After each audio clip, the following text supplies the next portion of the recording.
Huu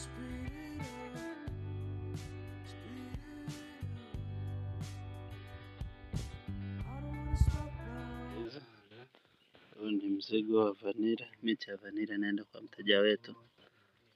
Kuna mteja ambaye yuko Dar es Salaam, ndio ninakokwenda huu mzigo. Mzigo wa vanila au miti ya vanila inapatikana pia.